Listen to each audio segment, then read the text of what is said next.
For the sun. On the megaphone.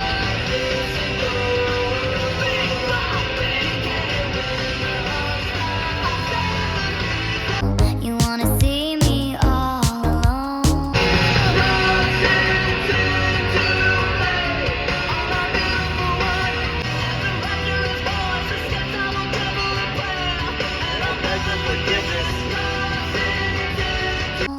As legend has it, you are quite the pyro. You light the match. For the sun. I might have drowned in the melancholy. You lit my sky up.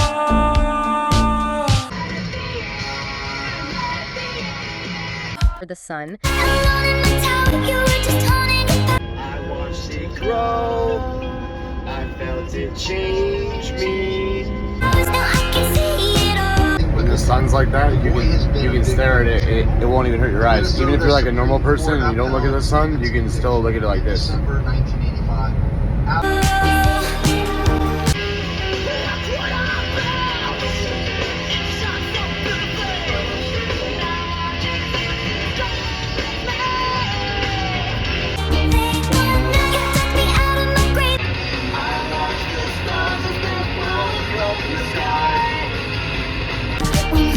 Illusion, subconscious, dreaming world. She comes to me when I'm alone. It's gotta be the guardian angel. It has to be the guardian angel. They're all saying always about there's a dark secret, a silence, a quiet. You have to be quiet because otherwise you won't hear it. I dare to think about it. Okay? Opposite. There's a dark secret in me.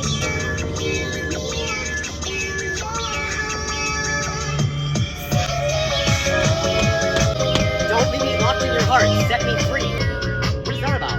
Oh. I might have drowned in the melancholy. Ophelia lived in. I am exploring the inside. I'm desolate. Penetrate and recreate me.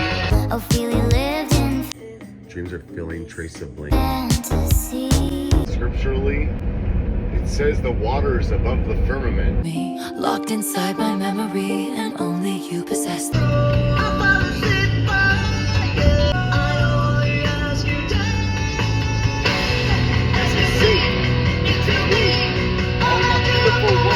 The king of Absolutely. It's often called the king or all that for the sun.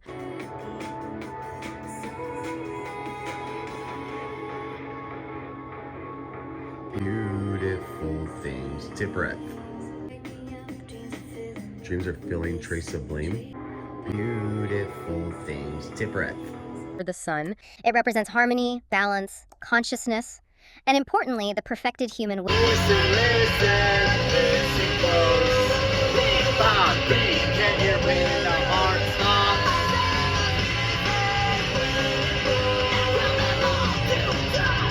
stops? Will.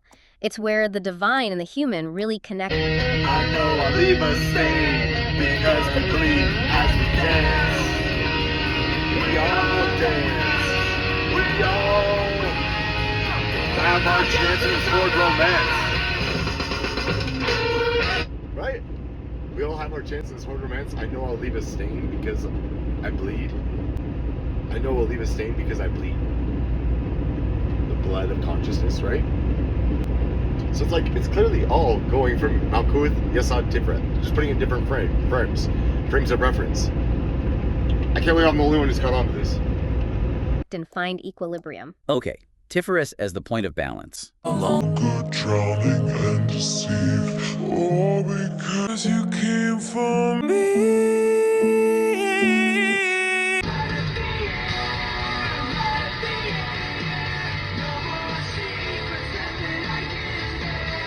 All that time.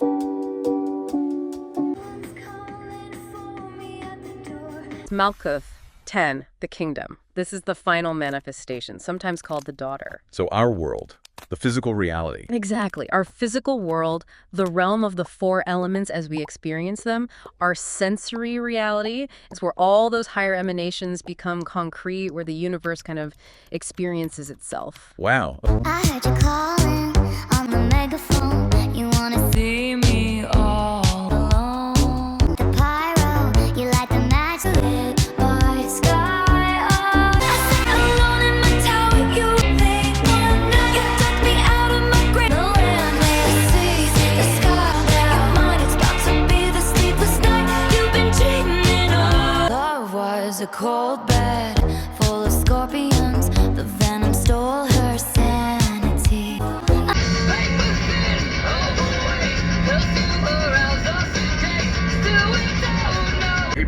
weight, pills to arouse or sedate.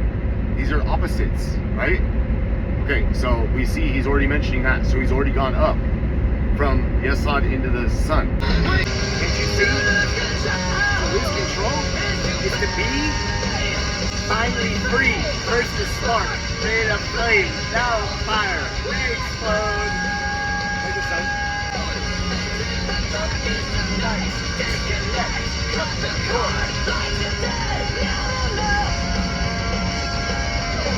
The source we're looking at is called Liber 777 Revised. That's the one.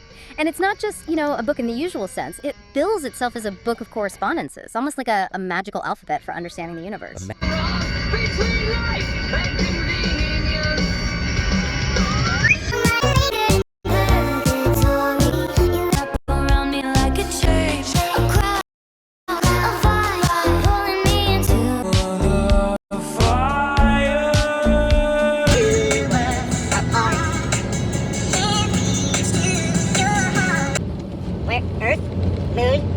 Tree of life. Earth is represented by Malkuth, and then the moon, which is the waters above the firmament, the moon, Yesod, and then Tiferet being the sun. It's cool because then you get to like re-listen to all your music and see it from a completely different perspective. Like every time he's saying me or you, it's him talking about himself.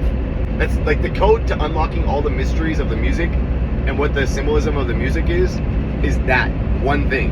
If you can do that when you're listening to the song, and if you can't, just put it in AI and be like, what are they saying here? If this is one person talking to themselves and they're going up the tree of life, like which Sephiroth are they talking about? It knows what Sephiroth are. It understands the Qliphoth. It understands all the paths, and it can articulate it to you, like for whatever songs you're listening to. Like if you've been listening to something, you're like, man, this song is like so impactful. I know there's something more there. It's there. You lend yourself to beauty that will horrify. Okay.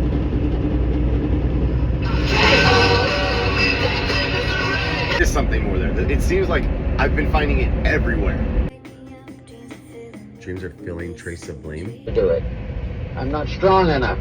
I am not wise enough. I haven't enough insight to forgive this person who has injured me so long. I can't get over the grief or the grudge or something of this nature. Well, if we are perfectly quiet under those conditions and just let nature have its own way, the guardian angel will help. It will come in as a spirit of conscience. It will kind of reveal to us all of the elements and factors that are necessary to a proper adjustment. First, it will calm the antagonisms. It will help us to realize that these attitudes are not of God, but belong, if they're to anything, to the anti-God or antichrist. That there is nothing to be gained by perpetuating evil. And then perhaps we will say to the conscience, but I'd like to, but I can't forget. I can never forget what has happened. And the guardian angel says, don't forget, understand. And if you do that, you will probably find that you can transform the injury into soul power and soul growth. And when you do that, the guardian angel will pat you lightly on the back and let you know that you have succeeded in something. So it's kind of nice to think about the idea that there's someone around that is on our side of almost anything, as long as we are on the side of truth. If we can be on the side of the realities of life, there's always something that's with us, something invisible, but something real. Perhaps we want to call it the higher part of ourselves. Perhaps we want to think of it only as the soul which we have received from God. Perhaps we'd like to think of it as an elder brother somewhere, or an older sister who's kind of watching over, or a kind of spiritual parent who never fails. But whatever we want to consider it, the belief in a guardian angel has undoubtedly contributed a great deal to the moral growth of mankind. Whether it's demonstrable or provable or not, it is a beautiful necessity. It is something we're all better for believing, whereas doubts and negative attitudes do nothing to help. They do not give us any further strength or insight with which to labor for the perfection of our society or the advancement of our own ethics. It is therefore very good at this time to kind of try to make an acquaintance of this character in yourself. Try to find the guardian angel. All you have to do to find it is to be quiet for a moment and think a beautiful thought, and it's there. Just don't give up the attitudes of a being that is all love and is with you always, and therefore is always available to express itself in your own love for all values that are right and for all duties that need the doing. I think that's in the spirit of Christmas, and I hope it's kind of, touches things up a little bit.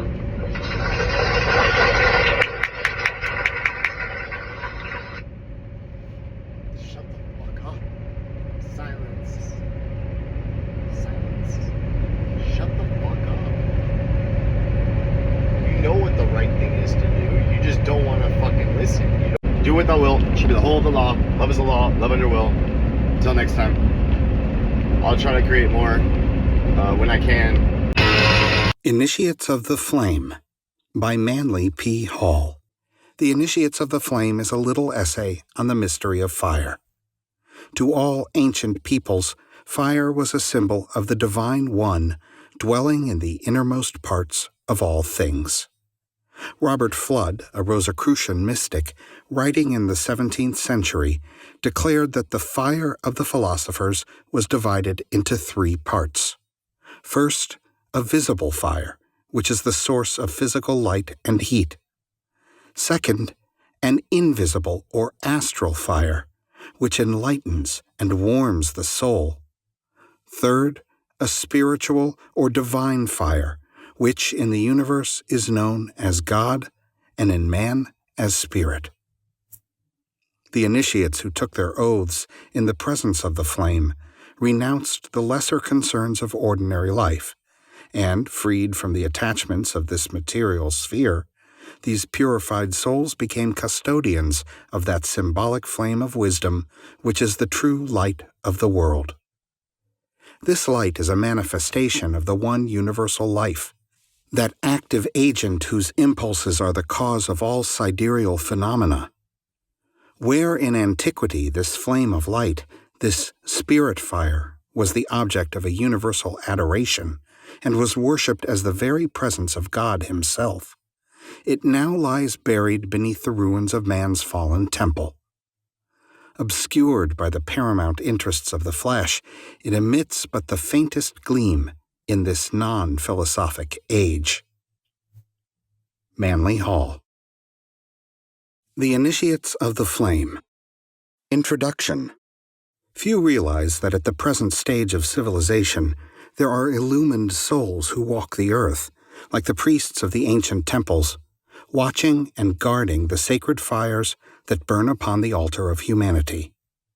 They are the purified ones, who have renounced the life of this sphere in order to guard and protect the flame, that spiritual principle in man now hidden beneath the ruins of his fallen temple.